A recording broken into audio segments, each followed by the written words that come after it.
In 2011, scientists from Chile found a weird-looking fossil in Antarctica that looked like a squashed football.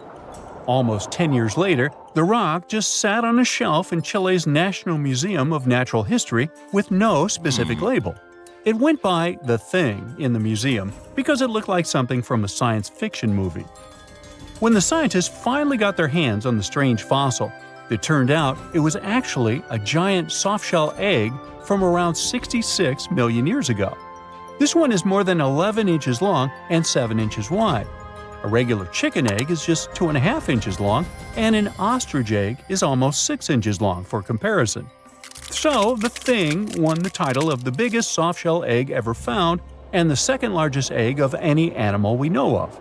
The only bigger egg that was ever found was that of the extinct Madagascan elephant bird, which is also 1.5 times as tall as Michael Jordan. The bird, not the egg. The Antarctic egg is also special because it's the first fossil ever found in this part of the world. So, whoever left it there must have been one big creature, probably a giant sea turtle that lived long ago, like a mosasaur. This is surprising because most scientists thought these creatures didn't even lay eggs.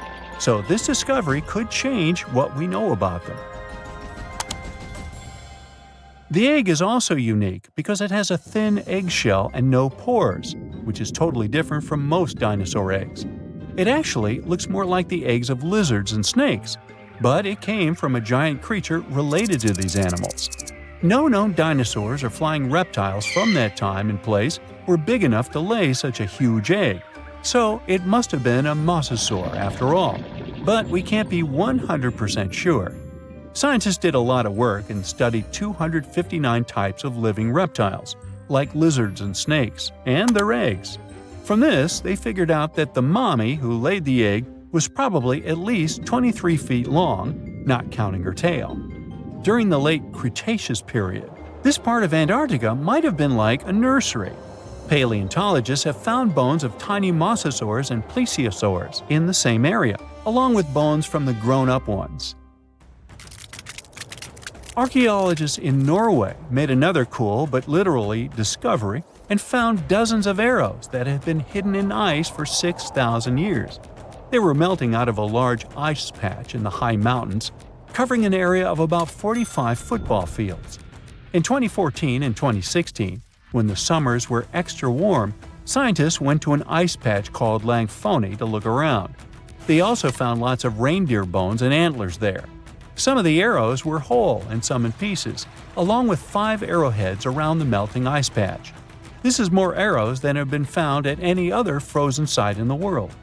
Some of the 68 found arrows date back to the Neolithic period, and the newest ones are from the 14th century of the Common Era. Ice is like the perfect time machine that can preserve whatever ends up there in an almost perfect condition. Langfoni became famous as one of the first ice patch sites after a local hiker found a 3,300-year-old leather shoe right next to its edge. Scientists are studying places like this to understand how people used these sites and how the ice patches from Norway to North America changed over time. Now, once upon a time, around 32,000 years ago, to be exact, a squirrel buried some seeds near a river in Siberia. Am I the only one getting the Ice Age vibes? Anyway, these seeds belong to a plant with cute white flowers. Thousands of years later, a group of scientists found these seeds buried deep in the frozen ground, about as far down as a 12-story building is tall. The seeds were surrounded by ice and bones of animals, like mammoths, bison, and woolly rhinoceroses. The mature seeds had been damaged, maybe by some squirrel, but some of the younger seeds still had good plant parts inside them. The scientists carefully took those out and put them in small containers to help them grow. And here comes the coolest part.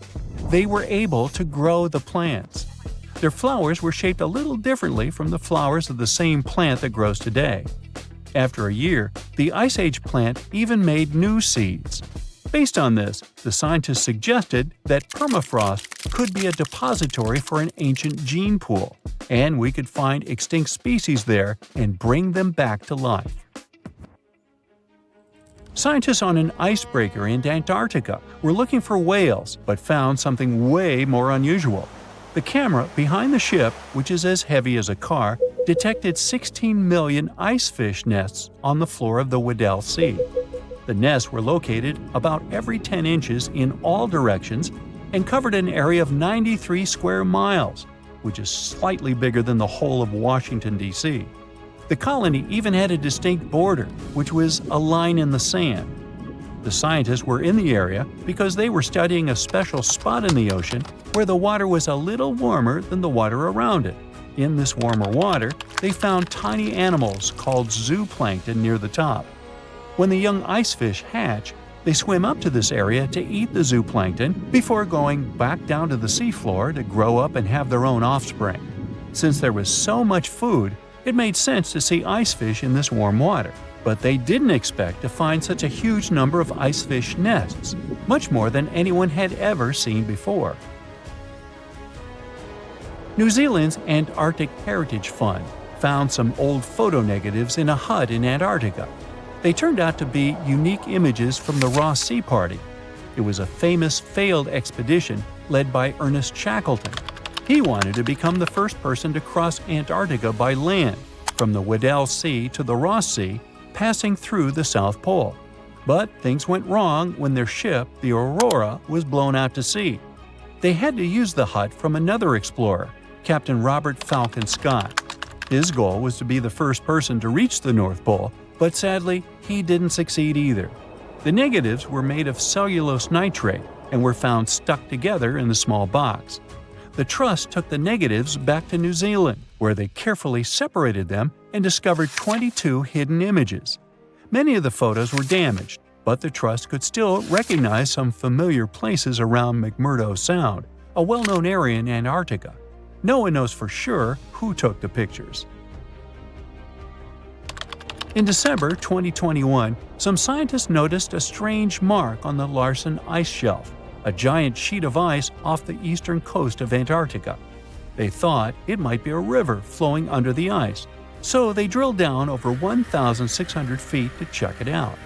They expected to find water, but they didn't expect to see that the water was full of fast-moving creatures called amphipods.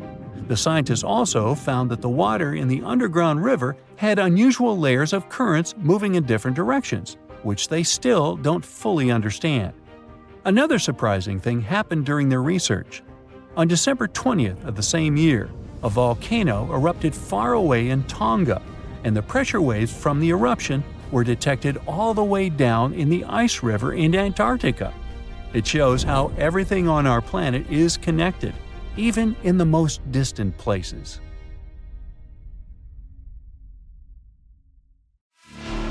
Antarctica wasn't always a frozen wasteland. A long time ago, it was full of life, and 56 million years ago, something terrifying stalked its jungles. A giant, flesh-eating bird. It was around 6 feet tall and weighed as much as a lion. For millions of years, nothing could challenge it, so why did it disappear? And could there be even bigger predators still hidden beneath the ice? Paleontologists found 2 massive claw bones in Antarctica, sharp, curved, and powerful, belonging to this bird. They were dug up from the Epresian-aged rocks of Seymour Island, which means they're around 40 to 50 million years old. Their shape left no doubt. These were the so-called terror birds. Their scientific name is Forus raceti, some of the most fearsome predators to ever walk the earth. They were flightless and didn't even need wings. Instead, they could sprint at breakneck speeds, like ostriches from a nightmare. For millions of years, these birds ruled South America. But now, for the first time, their presence has been confirmed in Antarctica. No surprise here. Back then, South America and Antarctica were still connected, allowing animals to easily commute between continents. So these birds probably migrated south to adapt to life on Antarctica's prehistoric landmass. It didn't just survive here, it thrived. But at some point, this nightmare of an animal vanished. Why? Most likely because of the temperature changes. Antarctica was cooling, slowly turning into the frozen wasteland we know today. Its prey may have declined, leaving the predator without enough food. Eventually, it disappeared, leaving no descendants behind. Researchers hope that they'll find a complete skeleton eventually. They're also wondering where there might be even bigger species waiting to be discovered. Perhaps these birds evolved into a completely new Antarctic lineage. But for now, all we have are two giant, creepy claws. People often think that there are almost no animals or plants in Antarctica. But that's not true at all. Penguins waddle around, and forget the cute tiny ones. Antarctica used to have 6-foot-tall monsters. The emperor penguins are the largest penguin species alive today. They can dive over 1,800 feet deep and hold their breath for over 20 minutes. There were giant ancient penguins around 38 million years ago. They were the size of humans. Fossils show they had long, sharp beaks, making them terrifying hunters of fish and squid. The fish there are also absolutely fascinating. Forget giant squids. Colossal squids are nightmares even bigger. Some reach over 40 feet long with massive, super sharp beaks and eyes the size of dinner plates. Finally, orcas, the apex predators of the Antarctic Ocean. They hunt in packs, working together like a wolf pack of the sea to take down seals, fish, and even massive whales.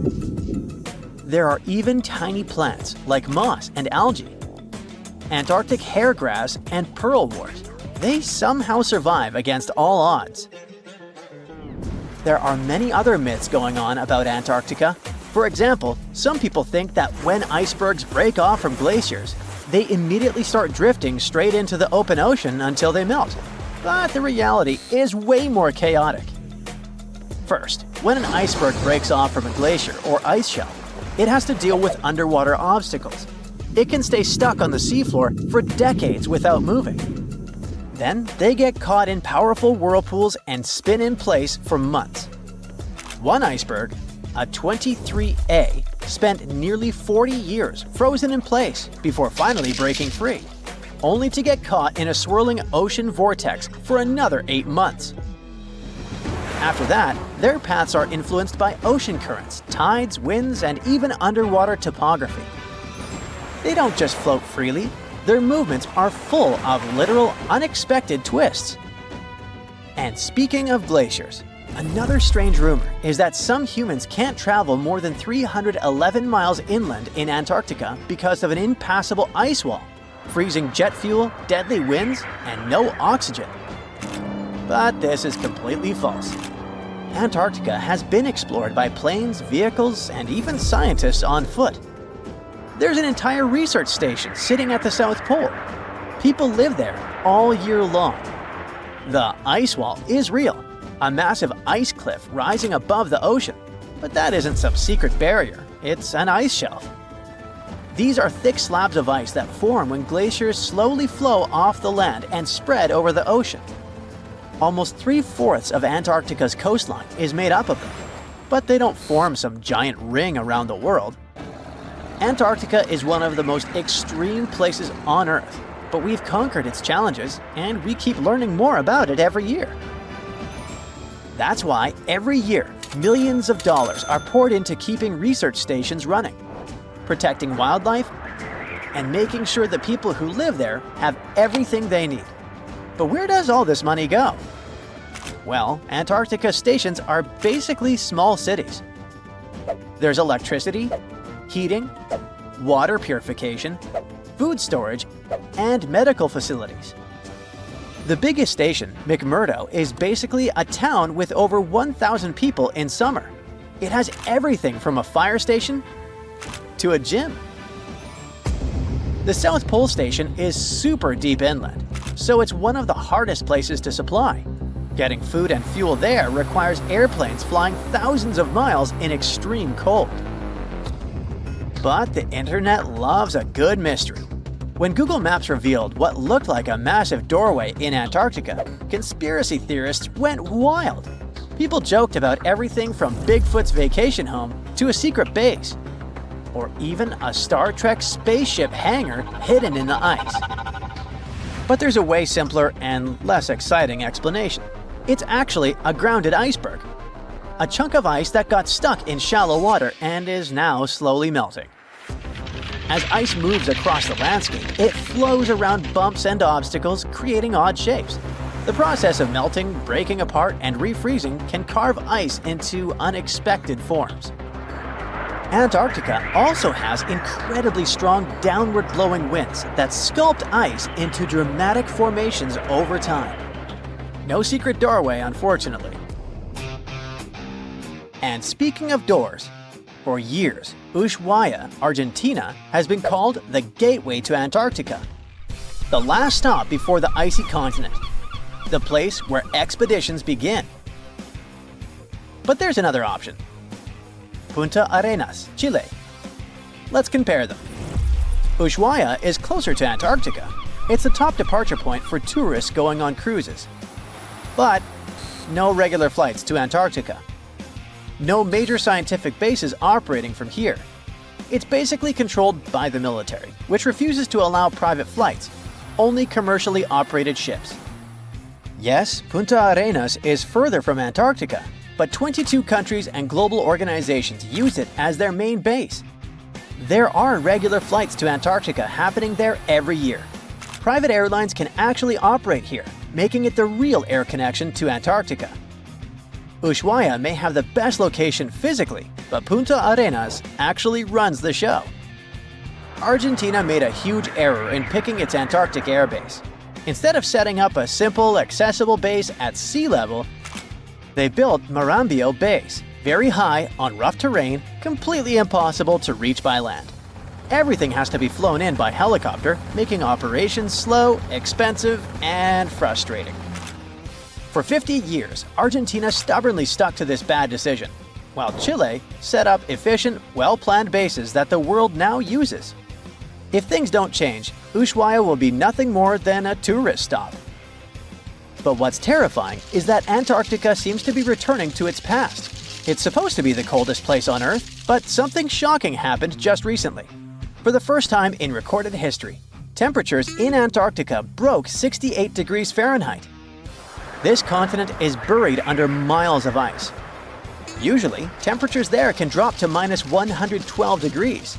But in the winter of 2020, scientists recorded an insane 69 degrees on Seymour Island, hotter than many places in Europe at that time.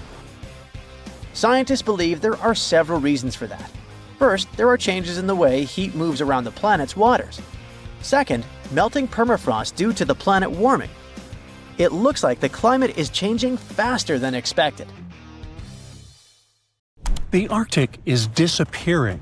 In just a few years, the North Pole could see its first ice-free summer in the last 125,000 years. But a bold new experiment might turn back the clock. Scientists are refreezing the Arctic. If they succeed, they could save the North Pole.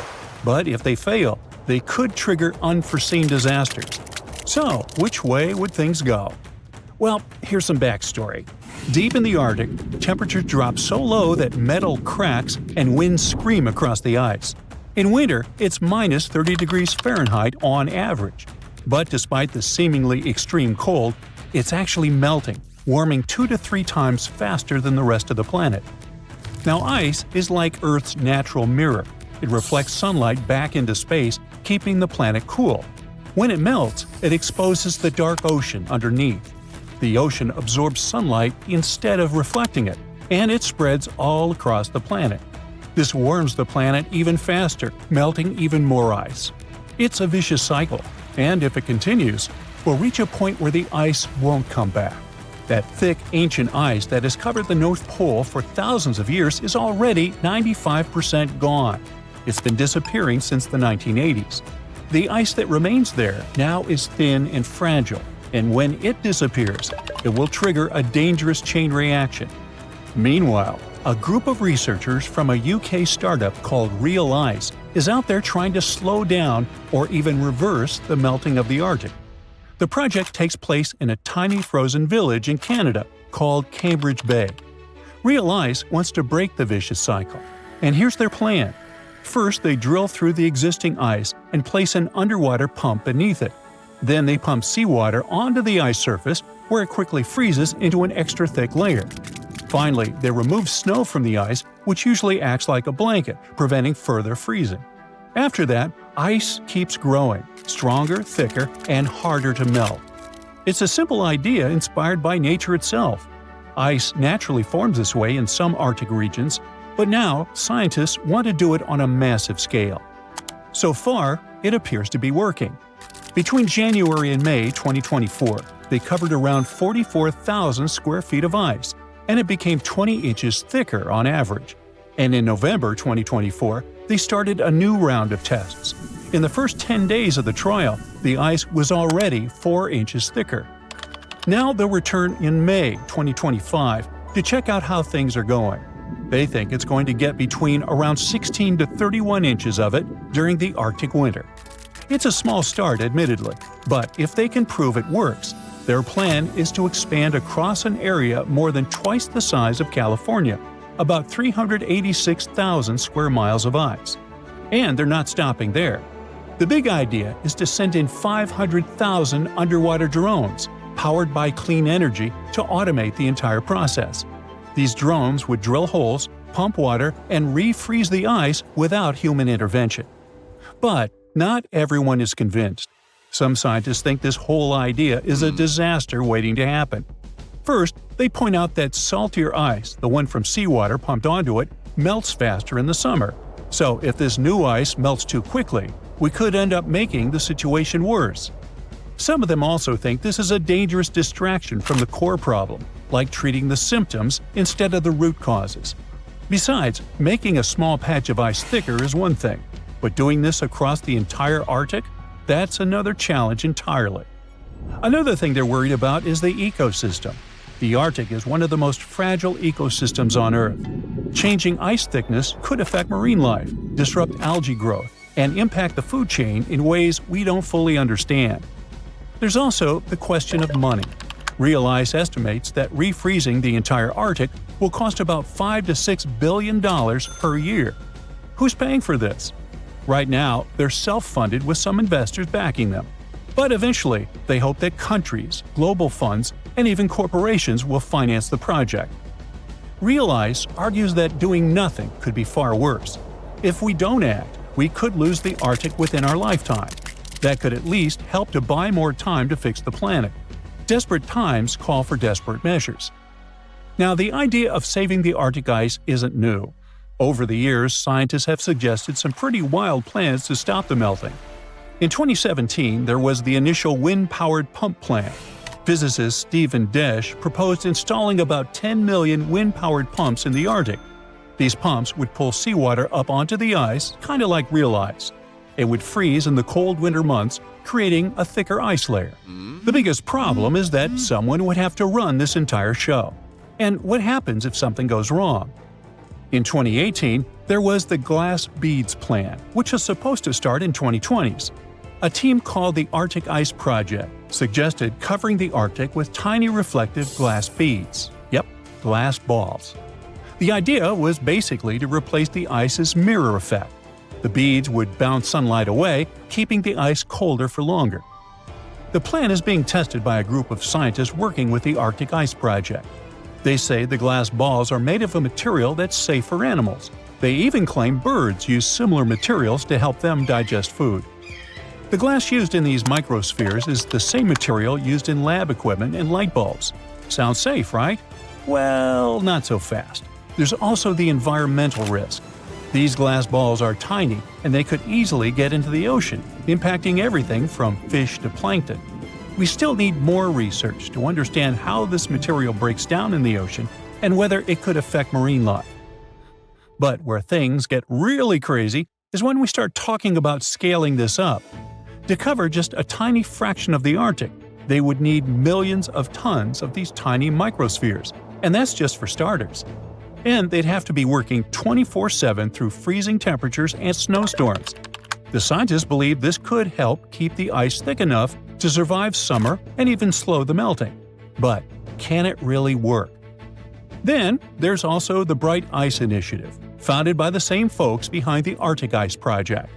Instead of focusing on the Arctic Ocean, They want to use the same glass microspheres to restore glaciers. They've even tried this out on a glacier in Iceland, but experts are still skeptical. They say it could just speed up melting instead of reversing it. Now, another idea was cloud seeding with water particles. This would involve spraying ocean water into the sky itself. This would form clouds, and they'd reflect more sunlight. So, as you can see, some of these plans were too expensive, too complicated, or just straight up wild. The real ISIS plan borrows ideas from earlier projects, but is much cheaper and more practical. Most importantly, it's working. But all this Arctic disaster is already affecting people. In the village of Newtok, Alaska, the land is disappearing. Each year, about 70 feet of the riverbank erodes, taking homes and history with it. That's all because of the erosion and the thawing permafrost. Now, these people had to move to a safer place called Murtavik, just 9 miles away. But it's a long and challenging journey. The relocation is taking years of planning, with Newtok residents already starting the shift in 2019. The new village offers better health and safety, but it's still a work in progress. Things like the school and grocery store remain in the old village, which makes things harder. Water and sewage systems are being set up, and for now, most residents are using a honey bucket system. But at least they have a chance to rebuild. It's still unclear whether these geoengineering ideas are a lifeline or a disaster. For now, we can just keep an eye on them. Consider Lake Enigma. What a fitting name! It's already strange enough because it's not even supposed to exist. But now, we stumbled upon actual life deep beneath it.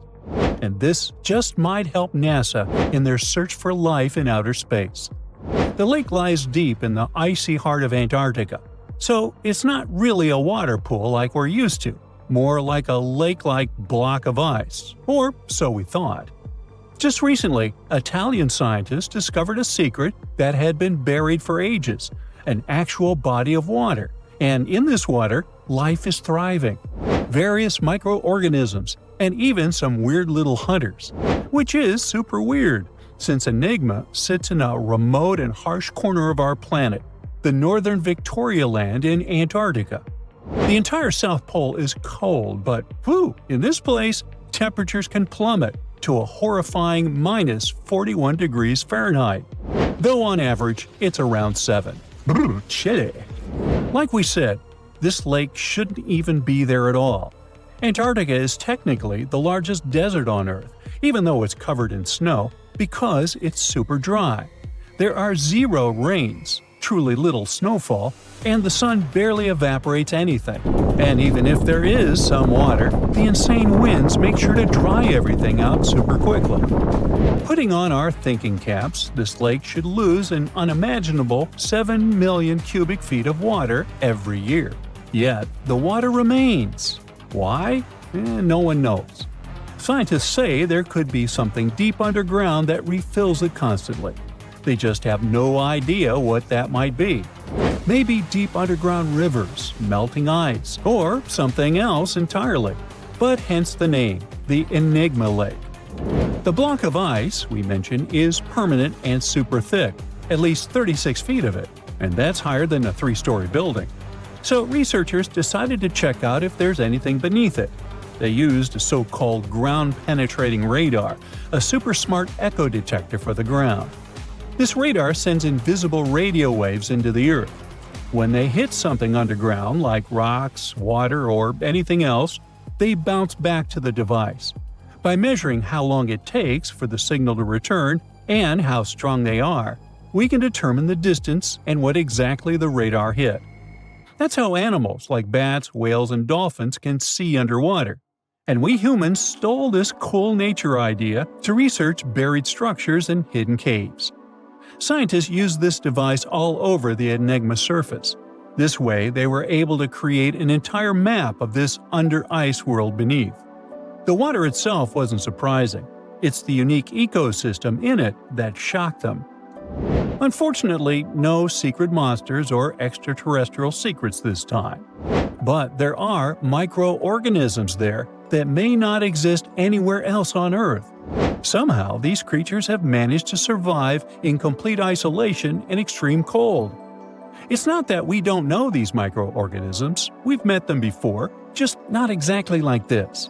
There are a couple groups hanging out down there. The first one is Bacteroidota. They love breaking down complex molecules, especially in your stomach, and help digest tough plant fibers. They mostly hang out inside us, but in the outside world, we might occasionally find them in soils and oceans. Then Actinobacteriota, genius chemists among bacteria.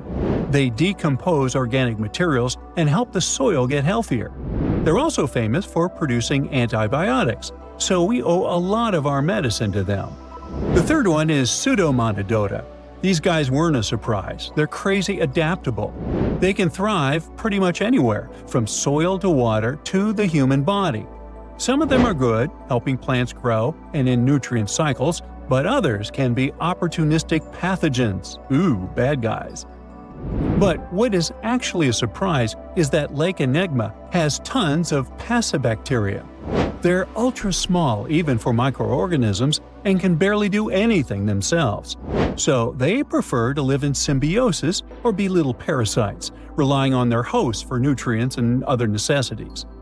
All these little chompers might be ancient. They could be remnants of a time before the lake froze over completely, which is hundreds of thousands of years ago. It's simply weird to encounter these bacteria in the Enigma lake, especially the little parasites. Passibacteria usually love low-oxygen environments, but this lake is very oxygen-rich, not even mentioning an almost 40 feet of ice above. So all this means that even though we know who these guys are, this specific species might be new to us. They could have evolved with some unique adaptations and abilities using the lake's unusual chemistry. They probably rely on a super simple and delicate food web. Some of the microorganisms produce energy from light, well, whatever light gets down there, or the lake's chemicals. The symbiosis guys most likely survive by living on or inside their neighbors. Yep, these microscopic creatures hunt each other. Nope, things can't be peaceful even in a place like that. If we find out what their secret to survival is, we might learn more about chemistry, medicine, and even extraterrestrial life. Because if life can endure such extreme conditions, then it can probably appear pretty much anywhere, including our closest neighbors, Europa or Enceladus, the moons of Jupiter and Saturn. They definitely hide oceans beneath their frozen surfaces, and now there's a very high chance there might be some life there. Antarctica must be the closest thing we have to extraterrestrial exploration before we actually land on other planets. It's full of hidden mysteries and surprising creatures. Even outside of Lake Enigma, the South Pole harbors life. Just take the McMurdo Dry Valleys, which are often referred to as Earthly Mars. These are among the most mysterious and extreme places on our planet. They're stretching across Victoria Land in Antarctica, and this is one of the driest places on Earth. Makes sense if you remember the name. Surprisingly, unlike other parts of the South Pole, this land is almost entirely devoid of snow and ice, just lots of super cold ground. There might even be some sand dunes nestled here and there between the rugged mountains. The ground is mostly covered in loose gravel, scattered with ancient rocks made of granite, and something interesting called gneiss, just spelled differently. It's the type of rock that's been through a lot, literally. It's usually born when granite and sedimentary rocks have to endure insane pressure or horrifying heat for a while, a process called metamorphism. These conditions are so intense that they literally rearrange the minerals into layers. That's why gneiss has such beautiful foliated looks. It's the planet's version of baking a layered cake. It's amazing because this place is almost exactly the way it was millions of years ago. These valleys are frozen in time, and they give us a little glimpse into Earth's distant past. And that includes life. Once again, local winds are absolutely terrifying gusts of cold air racing downhill, and they evaporate snow faster than it can even melt. So, logically, you shouldn't find much water here, not even mentioning life. But somehow, you can still stumble across frozen lakes and saline ponds in the dry valleys. And local life stretches all reason and our understanding of biology. It exists inside the rocks themselves. Microorganisms are hidden in slightly moist cracks and crevices. Deep inside, there's endolithic bacteria.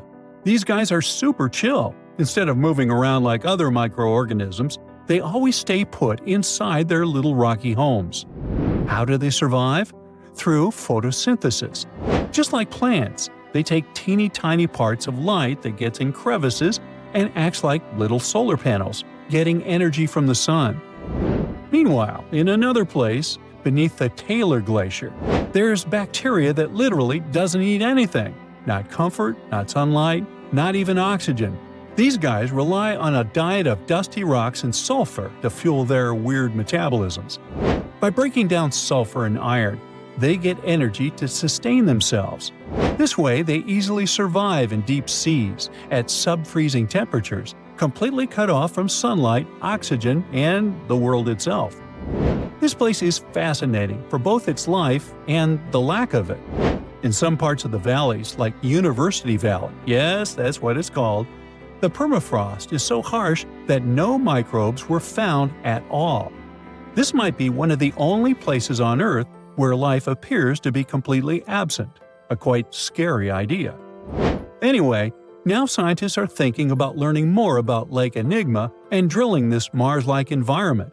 Exactly for that reason, to see how we could get samples from Mars in the future. Ooh, you're diving into the dark and icy waters of Antarctica. The eerie blue darkness is enveloping you, reminiscent of the vast expanse of open space. In these depths, where you least expect to encounter any living creature, you suddenly hear a loud, strange sound. A quacking noise, as if a giant duck was hidden in the deep. In 1960, researchers first recorded this sound and named it bioduck. Clever. For decades, they tried to unravel the mystery of its source. Was it a giant kraken? An extraterrestrial spaceship that had crashed into the ocean? A mysterious sea monster? Or perhaps an enormous duck? There were many versions, one more bizarre than the other. Oceanographers detected similar sounds in other locations as well. Off the western coast of Australia and near New Zealand, they recorded similar but higher pitch signals, which they named bio-goose. It seems the creepy atmosphere of the story disappears with such names. Anyways, these sounds were not isolated incidents. They happened multiple times with consistent intervals. Many initially thought the source must be mechanical, given the regularity of the sounds. However, studying the oceans in the latter half of the 20th century was challenging because of limited technologies. Nevertheless, scientists persisted in collecting data on bioduck and biogoose, driven by their insatiable curiosity. As more data accumulated, so did the theories. But scientists eventually uncovered the mystery. Bioduck turned out to be a form of communication with a biological origin. When researchers analyzed the repeating sounds, they noticed that the signals never overlapped. One source would speak while the others remained silent, suggesting a form of communication. The question remained, which ocean creature possessed such an extraordinary method of communicating through varied frequency sounds? The answer, as many have guessed, is whales. Scientists compared the bioduck sound from Antarctica with the calls of minke whales and found striking similarities. The biogoose sounds from the waters off Australia and New Zealand likely belong to other species or very young minke whales. This discovery, however, only deepened the mystery. What purpose did these sounds serve? Were the whales discussing their dinner plans, laughing at the humans recording their voices, or perhaps sharing deep insights about the universe? The possibilities were endless, but the most astonishing revelation was that humans might one day learn to communicate with these magnificent creatures. Communicating with whales is no longer a far-fetched idea. Scientists from the University of California have already established contact with a humpback whale named Twain. In a groundbreaking experiment, researchers conducted a 20-minute conversation with the marine mammal. Here's how they did it. The specialists went on a marine expedition to the coast of Alaska, where they recorded the sounds of a group of humpback whales.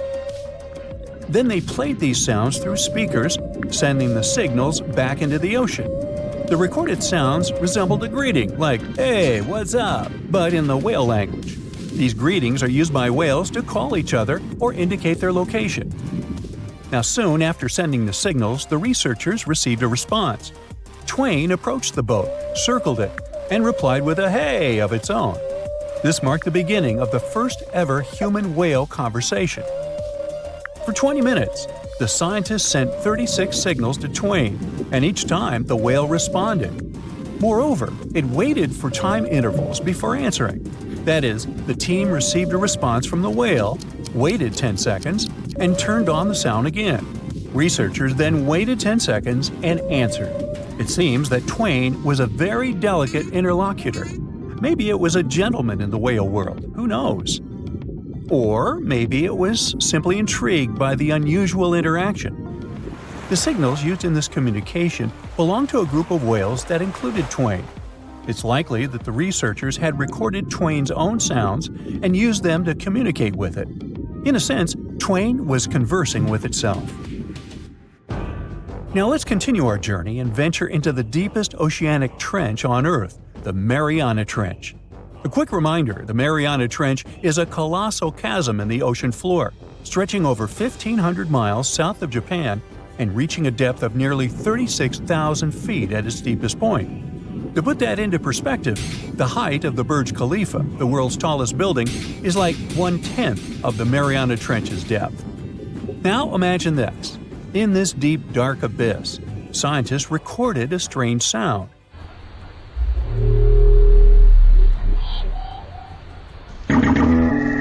Unlike bioduct, this sound resembled something from a science fiction movie, a low rumble, followed by a metallic ping, reminiscent of the sounds made by spaceships in sci-fi movies. Researchers named this mysterious phenomenon biotwang noises.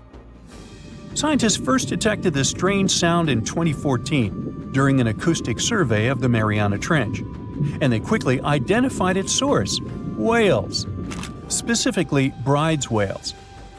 Using artificial intelligence, researchers analyzed around 200,000 hours of audio recordings from the ocean and found matches with a group of Bride's whales.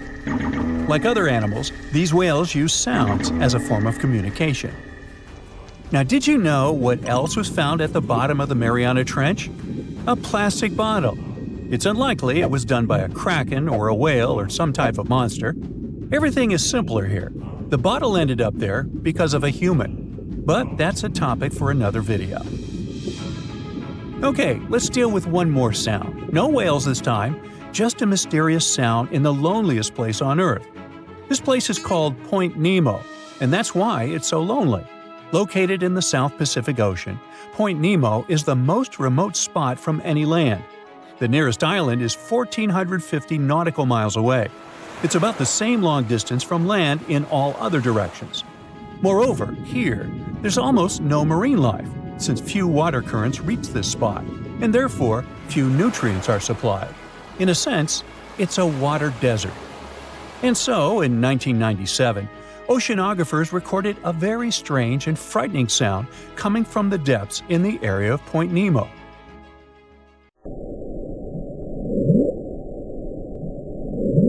It was something gigantic and scary. People called it the bloop. As soon as journalists found out about this phenomenon, people around the world began to invent the most fantastic versions. The most popular of them was that the sound source was a giant sea monster, kraken, or some other creature. The hype around the bloop didn't last very long. Scientists managed to find out the nature of the mysterious noise. It turned out it belonged to an iceberg. When they crack and collapse, they create powerful ultra-low frequency sounds that can be heard from a very long distance. To confirm this version, scientists recorded the sounds of other icebergs and heard something similar to the bloop. Oh, by the way, Point Nemo is so lonely that space agencies drop out-of-service satellites here. Space objects just fall in the water. There's a 99% chance that no animal or human will be harmed by falling debris in this lonely place. That's why many people call it the satellite cemetery. But what if, someday, a spaceship from another planet falls here? What if it has already fallen in Point Nemo and sometimes emits an emergency signal that breaks through the ocean? Ooh. All the mysteries you have heard have already been solved. How about we end this video with a mystery that still baffles scientists? Meet Upswep.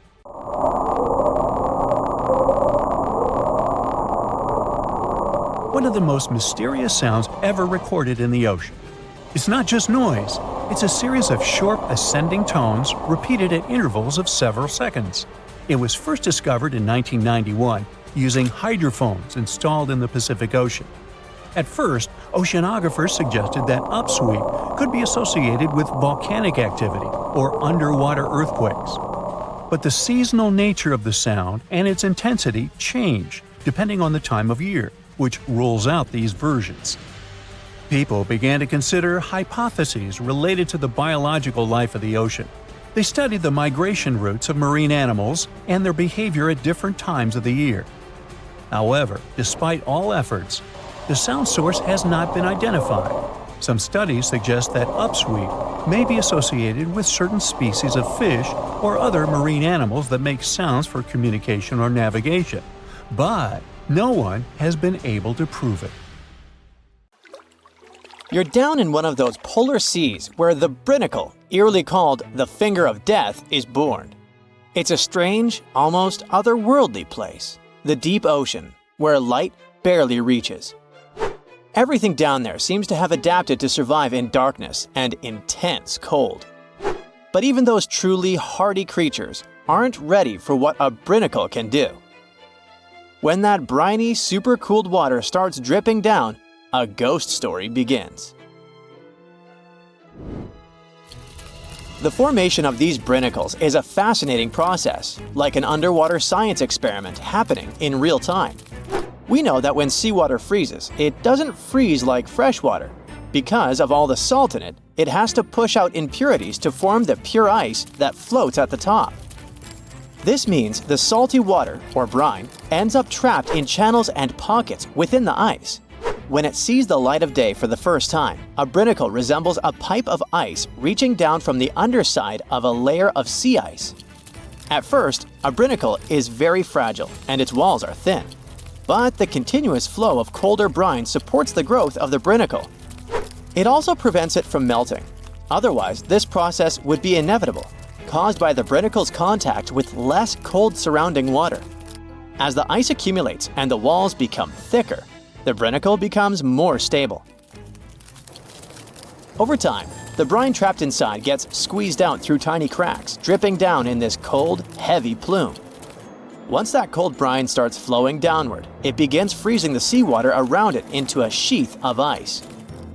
That's why, instead of melting as it hits the water below, it forms this icy casing that protects it, helping it grow longer and stronger. The brinacle keeps moving forward inch by inch, and this crazy downward spiral is almost unstoppable. And when it touches down on the seafloor, that's when the trouble begins for anything living nearby. Imagine being one of those creatures on the seafloor, maybe a sea star or an unsuspecting urchin just trying to make it through the day. And all of a sudden, you see this icy tentacle nearing you. It isn't just some cold water coming down. It's basically a net of ice moving down and spreading out. There's no escape, no way to predict its coming, and no chance for survival. It's a slow-motion natural disaster in action. When a brinacle reaches the seafloor, it continues to accumulate ice while the surrounding water freezes over. The brine keeps traveling across the seafloor in a downslope direction. Once it reaches the lowest possible point, it stops and pools. But don't let the danger distract you from how beautiful brinicles are. Well, in their own creepy way. They look like something you'd see in a dream. Elegant, twisting ice tubes reaching down, perfectly symmetrical, and totally random. Filming a brinacle is no easy task because they're delicate when they first form. Just the motion from a nearby current or a sudden change in temperature can snap them off, ending the show before it really starts. So, scientists who managed to capture brinicles on film in 2011 actually got incredibly lucky. It was the first time the world got to see this icy finger descending and freezing everything it touched, and it changed our understanding of polar ecosystems. Brinicles can reach quite impressive sizes. Sometimes they can stretch for several feet. Their size depends on the conditions of the water and ice above. The slower the water movement and the colder the temperature, the bigger and stronger a brinicle can grow. But if the water's too deep or if there's too much movement in the current, the brinicle is likely to break apart. It needs just the right balance to survive long enough to touch down and freeze over the ocean floor. For creatures living on the seafloor, brinicles are like invisible booby traps, only instead of avoiding a net, they're avoiding an expanding ice cage. Starfish and sea urchins might not have big brains, but they have a basic survival instinct to crawl away from danger. Sadly, with brinicles, they're usually caught completely off guard. One second they're minding their own business, the next, an icy sheet is closing in around them, trapping them where they are and freezing them almost instantly. It's hard not to feel sympathy for these creatures, right? You watch footage of a brinicle in action and you see a starfish just stopping. One moment it's moving slowly along the sand, and then it's frozen in place, totally helpless. It's like watching a train wreck in slow-mo. Luckily, brinicles present danger only to smaller marine life forms like sea urchins and starfish. Bigger animals like seals or whales, or humans who happen to go diving in the ocean at the frigid poles, brinicles are totally harmless. At the same time, for scientists, this tough natural phenomenon offers a fascinating insight into how life adapts, or fails to adapt for that matter, in extreme environments. And it gets even better. A brinicle might just be the perfect setup for life to begin. Researchers are now looking at these super salty ice tubes as not just fatal traps, but potentially as sources of life. This theory isn't just science fiction, it's rooted in actual research. Here's how it goes. The brine channels in sea ice are full of tiny, confined spaces. Those are exactly the kind of places where chemicals can get trapped, concentrated, and start interacting in interesting ways. It's like setting up a mini-lab where the building blocks of life can come together and create something new. Scientists think this process of salt rejection in sea ice could have actually helped the first bits of life appear. Some researchers even think that this process might be happening right now on icy moons like Europa, Ganymede, or Enceladus, where there might have been frozen seas beneath thick ice layers. Just imagine it, brinicles forming in other worlds of our solar system, laying down the foundations for extraterrestrial life, and all thanks to the same icy process that creates these fingers of death here on Earth. One way scientists describe brinicles is by comparing them to chemical gardens. Have you ever done one of those experiments where you mix metal salts into a solution and watch them produce plant-like structures? Well, you can observe a similar chemical process when a brinicle is in action. In the cold, saline-rich brine of a brinicle, certain reactions could kick off to create amino acids or other building blocks of life. It's wild to think that something so dangerous could have also helped shape our world, or could be creating other forms of life elsewhere. In both cases, whether on Earth or another planet, these icy chemical reactions might be the first step toward the formation of simple life forms. It's a kind of alchemy, where ice and salt water mix to create something more than the sum of their parts. This is one reason why scientists are so eager to study brinicles. Each one could hold a tiny clue about how life begins, survives, or fails under extreme conditions. Something as mesmerizing and weird, but at the same time simple as brinicles, hints at bigger questions. How did life start on Earth? What are the conditions needed for life to survive in extreme environments?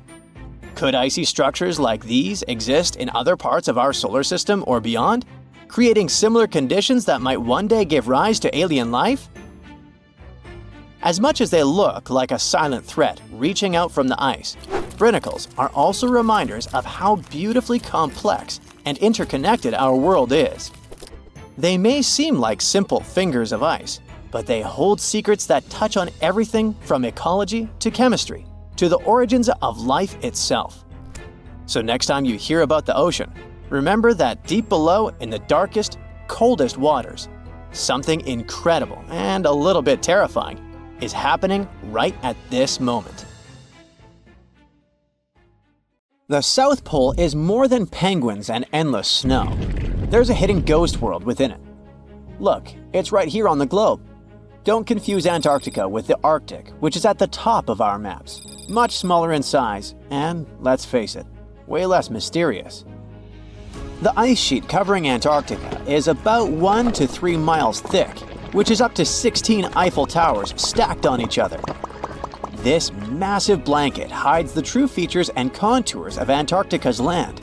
We still don't know much about this mysterious continent, and it is ice and snow that are to blame.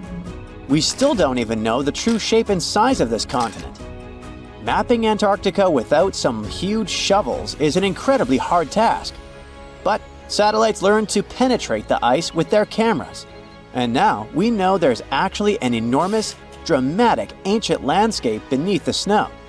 The ghost of the past. About 90 million years ago, Antarctica was a much warmer place. It was actually a lush rainforest with tons of plants and probably teeming with life. It even had rivers flowing through it. Then the ice came. This happened about 34 million years ago, during the transition from the Eocene to the Oligocene, when our planet cooled significantly. It was the beginning of one of our several ice ages. The land remained, but now was hidden under ice and snow that got thicker and thicker. To a regular eye, Antarctica turned into a white desert, vast, flat, and featureless. Time went on. This massive ice sheet moved around, smoothing and shifting the ground beneath it. Over the millions of years, it changed what the land looked like.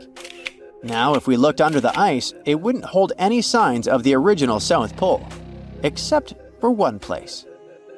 In areas where the ice is especially thick and doesn't move much, like in East Antarctica, it has actually worked the other way around.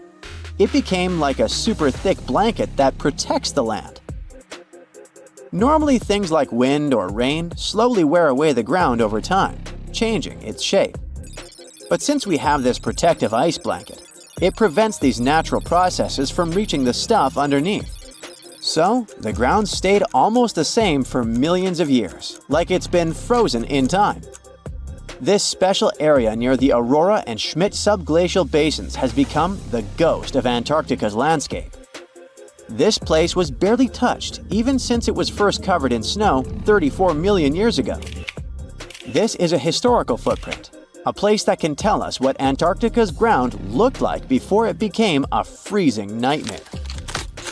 As scientists peered under East Antarctica, they saw an amazing ghost. The traces of the rivers that were flowing there millions of years ago, various valleys, and some weird little islands, as well as 3 big chunks of land shaped like the letter U. Hey, what's that all about? You see, the continents on our planet are moving constantly, sliding along the red-hot lava mantle like cereal on milk. Over history, they came together and broke apart several times. Hundreds of millions of years ago, several continents were a part of one enormous Gondwana. Antarctica was one of them. It used to be one huge landmass. But when Gondwana broke apart, the poor continent got stretched by tectonic forces. Parts of land were pulled away from each other. Whoosh! And they got torn apart. And that's how we got these big chunks or blocks of land under thick layers of ice. In any case, scientists now want to explore this ghost a bit more. But to study it deeply, they need to actually drill down through the ice, like using a straw to get to the bottom of a thick shake. This will help them pick up some rocks and dirt from way below to learn more about the Earth's history and climate. Antarctica is the 5th largest continent in the world. approximately bigger than the entirety of Europe or Australia, competing with the entire South America in size. Aside from East Antarctica, we discussed there are several more regions: Antarctica Peninsula, South Pole, West Antarctica, and the Ross Sea. The continent is basically a frozen sandbox, and all its hidden, mysterious landscape is actually less explored than Mars's terrain. We only know for sure that without ice, it wouldn't just be flat and empty, but an entire world full of big mountains, huge canyons, and even fiery volcanoes. Some of these volcanoes are so huge that they peak above the layers of snow. In West Antarctica alone, there are at least 138 volcanoes, though only about 8 or 9 are active today.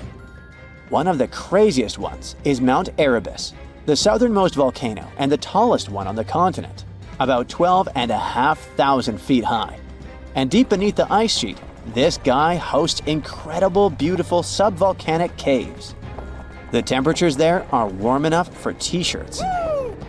The Antarctic Peninsula, or Lesser Antarctica, looks like a bunch of mountainous islands deeply underground. It has newer volcanic rocks that are part of the Pacific Ring of Fire, which is like a giant circle of volcanoes and earthquake zones around the Pacific Ocean. The Greater Antarctica is a huge part, almost as big as Australia. It consists of East Antarctica and the South Pole. Beneath the ice, it's a place of rocks that have been around for a very, very long time, including the special zone we mentioned. You probably know that Antarctica is nearly devoid of humans.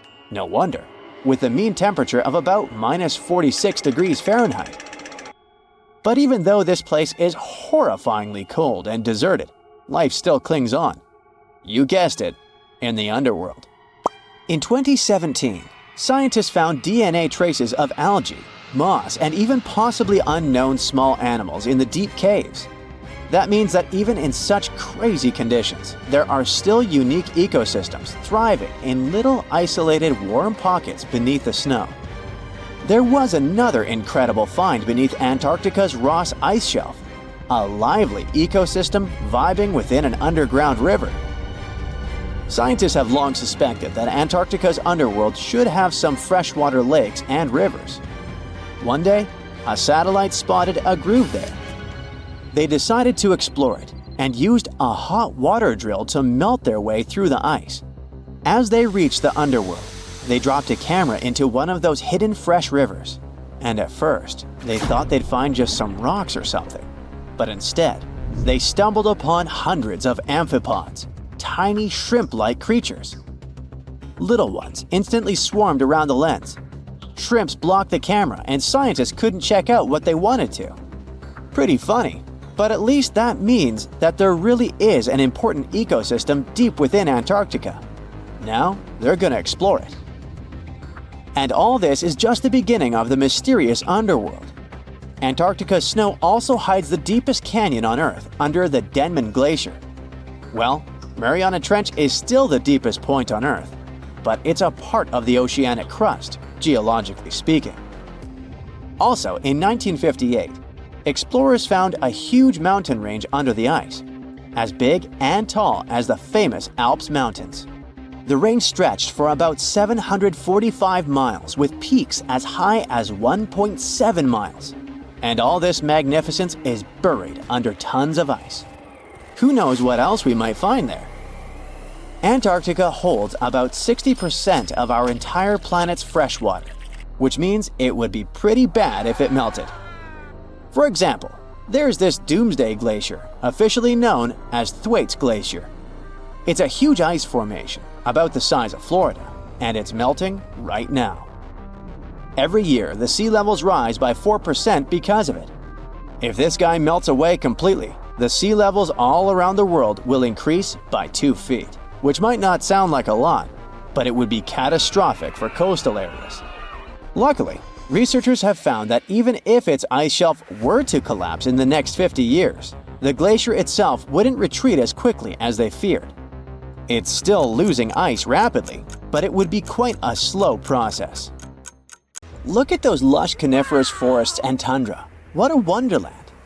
You may have mistakenly thought it's Canada, but it's not. It's Antarctica, about 34 million years ago. So what makes Antarctica this frigid today? It turns out a mix of dropping carbon dioxide levels and some tectonic shuffle played a huge role in transforming this ice-free paradise into the frozen continent we know now. About 50 million years ago, CO2 concentrations were sky high, strutting around at around 1,000 to 2,000 parts per million. But as those levels tumbled down, global temps started to drop, paving the way for the mighty ice sheets that later took over Antarctica. While the CO2 dive was happening, tectonic activity was also working its magic. The big split between South America and Antarctica opened up the Drake Passage, which created the Antarctic Circumpolar Current. This powerful current acted like a bouncer, keeping warm air and ocean currents from crashing the Antarctic party, and helping keep things rather frosty. If you mix up Australia and Antarctica, you're not that wrong. These two continents used to be one. If you mix up Austria and Australia, it's much worse. By the way, don't fall for the internet myths and memes. There's no help desk in Austria specifically for people who intended to fly to Australia. Now, look at this magnificent Australian pink beach. It's precious, and not in a figurative sense. Those mysterious pinkish sands are actually garnet, and it's widely used in jewelry. Geologists studied those sands and came to the conclusion that the garnet contained there is older than local mountains. That doesn't make sense, right? In fact, it does. You see, Australia didn't used to be this very detached continent as it is now. Many millions of years ago, Australia and Antarctica were part of the supercontinent Gondwana, and glacial erosion released the garnet, which eventually made its way to the beach. These sands formed when South Australia was flat and chill, long before the mountains appeared. Most garnet gets washed away, but this batch has a rich history, tracing back to glacial rocks in the Transantarctic Mountains. So this pink sand comes from an ancient mountain range hidden under Antarctic ice. Not only does Antarctica ice hide gems like garnet, if you look harder, you might find entire buildings. Sounds insane, but this is exactly what a British explorer did. His name is Chris Brown, and he uncovered an entire building beneath the ice. He was traveling to the pole of inaccessibility, and it all started with a bummer. Chris and his son had their plane broken. Suddenly, they spotted a lone bust peeking out of the snow. This place was an old meteorological station. Despite freezing conditions, Chris and his son Micah had a blast exploring. Chris is on a mission to conquer all 7 earthbound poles of inaccessibility and has tackled 5 so far. I guess you already know that Antarctica is the largest desert on Earth, much larger than the Sahara or the Gobi. Still, despite being the driest continent on Earth, it boasts a seriously weird waterfall. Nestled in the mesmerizing McMurdo Dry Valleys, it's 5 stories tall and looks like it's gushing blood. It's even called Blood Falls. It may look outlandish and even frightening, but its nature can be easily explained. The water that creates this crimson cascade was once a salty lake, but over time, it became sealed off from the outside world when glaciers formed on top of it.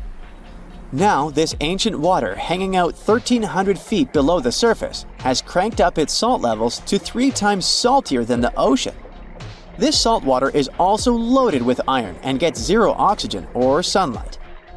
When the iron-rich water trickles through a crack in the glacier and meets the air, it rusts up, turning dark red. You may have mistakenly heard that no bug species belongs to Antarctica, but it's not exactly true, because there's this tiny Antarctic midge living there. Plus, there are some spiders too. Those aren't your average spiders hanging out in the darkest corners of your apartment. Those are critters lurking in the chilly darkness of the Antarctic ocean floor. These little marine creepers are actually arthropods and can stretch around 20 inches across. As if that wasn't bizarre enough, they also breathe through little holes in their legs. Quick question. What's the color that you associate most with Antarctica? I'm sure it's white. That's my association too. However, Antarctica may look like a slice of watermelon. That colorful snow comes courtesy of a tough little algae called Chlamydomonas nivalis. When things start to warm up during the Antarctic summer, these little guys release their vibrant red and green spores, painting the snow in wild and funky colors. But it's best to steer clear because that snow is not just a pretty sight. It's also toxic and definitely not edible. Searching for fossils is always a blast, but when you're in one of the most remote spots on the planet, it gets even more exciting. A diverse team of scientists recently hit the mother lode, pulling in over a ton of fossils from ancient marine life, dinosaurs, and birds from the late Cretaceous period, about 71 million years ago. Their adventure kicked off with a flight to South America, followed by a 5-day trek through the infamous Drake Passage. Upon reaching Antarctica, they set up camp using helicopters and inflatable boats. You might be thinking, why dig in Antarctica with all that ice? Well, it turns out there are places where rocks pop up, depending on the season. The team went to James Ross Island, located in the Antarctic Peninsula, and they went there during February and March. And that's one of the few parts of Antarctica where in summer, rocks are exposed, and those rocks can come from the age of dinosaurs. The expedition was a success, as they discovered over a ton of remarkable finds. Next up, the fossils will head to Chile before making their way to Pittsburgh's Carnegie Museum of Natural History. Among their discoveries, they found relics dating back about 71 million years, alongside some around 67 million years old, including plenty of snails, clams, and various marine creatures. Yikes! Look at this creepy sea worm. It could live in LA and be a star in a horror movie, but it chooses to call the chilly waters of the Southern Ocean near Antarctica its home. These worms can grow up to 8 inches long and 4 inches wide, but don't let their spooky exterior trick you. Research suggests they might actually be superheroes in disguise, playing a vital role in keeping ecosystems buzzing. Now, see that head? It's not really a head, it's just a retractable throat that helps this toothy creature chow down on its meals.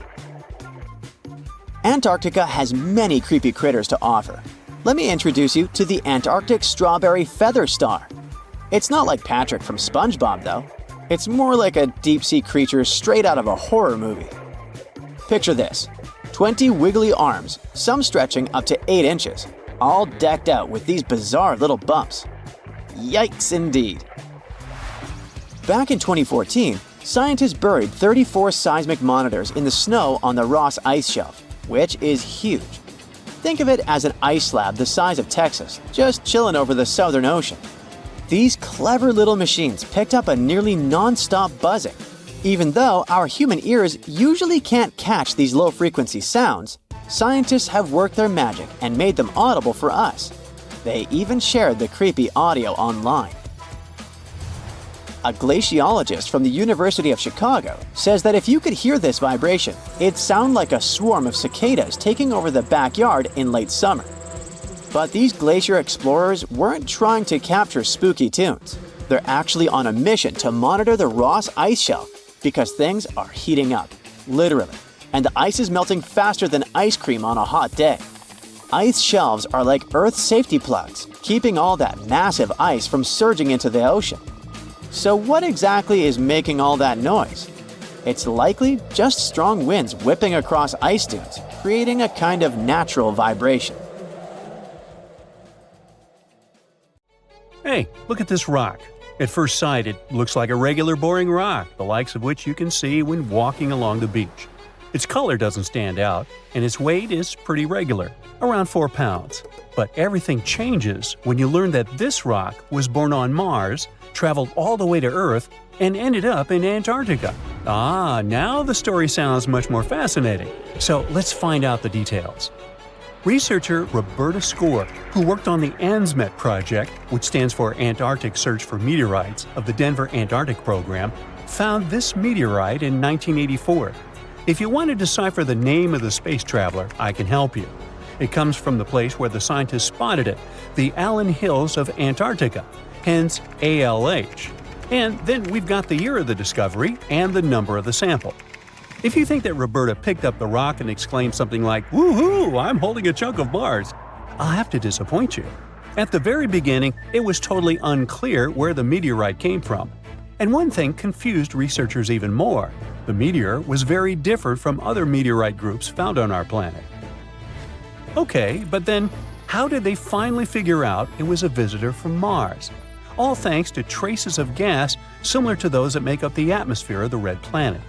We learned about its composition thanks to the brave Viking lander that carried out the necessary analysis in situ in 1976. Anyway, back to our rocky discovery. It's actually very special, and not only because the rock arrived from far, far away. Among those several thousand meteorites found on Earth, just around 100 have likely come from Mars. And even so, our guy is different from them and seems to be part of a separate group.